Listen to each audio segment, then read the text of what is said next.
Mark ಅಧ್ಯಾಯ 7 ವಚನ 1-8, 14-15, 21-23 ಕೆಲವು ಫರಿಸಾಯರು ಮತ್ತು ಧರ್ಮೋಪದೇಶಕರು ಜೆರುಸಲೇಮಿನಿಂದ ಬಂದರು. ಅವರು ಯೇಸುವಿನ ಸುತ್ತಲೂ ಒಟ್ಟಿಗೆ ಸೇರಿದರು. ಯೇಸುವಿನ ಶಿಷ್ಯರಲ್ಲಿ ಕೆಲವರು ಕೈಗಳನ್ನು ತೊಳೆಯದೆ ಅಶುದ್ಧವಾದ ಕೈಗಳಿಂದ ಊಟ ಮಾಡುತ್ತಿರುವುದನ್ನು ಫರಿಸಾಯರು ಮತ್ತು ಧರ್ಮೋಪದೇಶಕರು ನೋಡಿದರು. ಫರಿಸಾಯರು ಮತ್ತು ಇತರ ಯೆಹೂದ್ಯರೆಲ್ಲರೂ ಸಂಪ್ರದಾಯದಂತೆ ಕೈಗಳನ್ನು ತೊಳೆಯದೆ ಊಟ ಮಾಡುತ್ತಿರಲಿಲ್ಲ. ತಮ್ಮ ಪಿತೃಗಳಿಂದ ಬಂದ ಆಚಾರಗಳನ್ನು ಅನುಸರಿಸುವುದಕ್ಕಾಗಿ ಅವರು ಹೀಗೆ ಮಾಡುತ್ತಿದ್ದರು.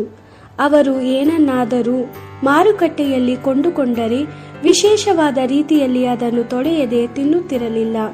ತಮ್ಮ ಪಿತೃಗಳಿಂದ ಬಂದ ಇತರ ಆಚಾರಗಳನ್ನು, ಅಂದರೆ ಲೋಟ, ಬಟ್ಟಲು, ತಪ್ಪಲೆ ಮತ್ತು ದೋಳಿಗಳನ್ನು ತೊಳೆಯುವಾಗಲೂ ಈ ನಿಯಮಗಳನ್ನು ಅನುಸರಿಸುತ್ತಿದ್ದರು. ಫರಿಸಾಯರು ಮತ್ತು ಧರ್ಮೋಪದೇಶಕರು ಯೇಸುವಿಗೆ, ನಮ್ಮ ಪಿತೃಗಳ ಸಂಪ್ರದಾಯವನ್ನು ನಿನ್ನ ಶಿಷ್ಯರು ಅನುಸರಿಸದೆ ಅಶುದ್ಧವಾದ ಕೈಗಳಿಂದ ಆಹಾರವನ್ನು ತಿನ್ನುವುದೇಕೆ ಎಂದು ಕೇಳಿದರು. ಯೇಸು, ನೀವೆಲ್ಲ ಕಪಟಿಗಳು, ನಿಮ್ಮ ಬಗ್ಗೆ ಯೆಶಾಯನು ಸರಿಯಾಗಿ ಹೇಳಿದ್ದಾನೆ. ನನ್ನನ್ನು ಗೌರವಿಸುವುದಕ್ಕಾಗಿ ಈ ಜನರು ಹೇಳುತ್ತಾರೆ, ಆದರೆ ಇವರ ಹೃದಯಗಳು ನನ್ನಿಂದ ಬಹುದೂರವಾಗಿದೆ. ಇವರು ನನ್ನನ್ನು ಆರಾಧಿಸುವುದು ಕೇವಲ ವ್ಯರ್ಥ, ಏಕೆಂದರೆ ಮಾನವ ನಿಯಮಗಳೇ ಇವರು ಬೋಧಿಸುತ್ತಾರೆ.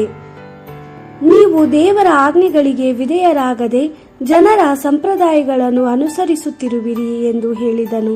ಯೇಸು ಜನರನ್ನು ಮತ್ತೆ ತನ್ನ ಬಳಿಗೆ ಕರೆದು, ನಾನು ಹೇಳುವುದನ್ನು ಪ್ರತಿಯೊಬ್ಬರು ಕೇಳಿರಿ ಮತ್ತು ಅರ್ಥ ಮಾಡಿಕೊಳ್ಳಿರಿ. ಒಬ್ಬ ವ್ಯಕ್ತಿಯ ಅಂತರಂಗದೊಳಗೆ ಹೋಗಿ ಅವನನ್ನು ಅಶುದ್ಧನನ್ನಾಗಿ ಮಾಡುವಂಥದ್ದು ಯಾವುದೂ ಇಲ್ಲ. ಒಬ್ಬ ವ್ಯಕ್ತಿಯ ಒಳಗಿದ್ದ ಬಂದ ಸಂಗತಿಗಳೇ ಅವನನ್ನು ಅಶುದ್ಧನಾಗಿ ಮಾಡುತ್ತವೆ ಎಂದು ಹೇಳಿದನು.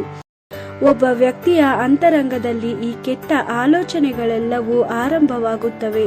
ದುರಾಲೋಚನೆ, ಲೈಂಗಿಕ ಪಾಪ, ಕಳ್ಳತನ, ಕೊಲೆ, ವ್ಯಭಿಚಾರ, ಹಣದಾಶೆ, ಕೆಡುಕುತನ, ಬಂಡತನ, ಅಸೂಯೆ, ಚಾಡಿಕೊರತನ, ಅಹಂಕಾರ ಮತ್ತು ಬುದ್ಧಿಕೇಡಿತನ.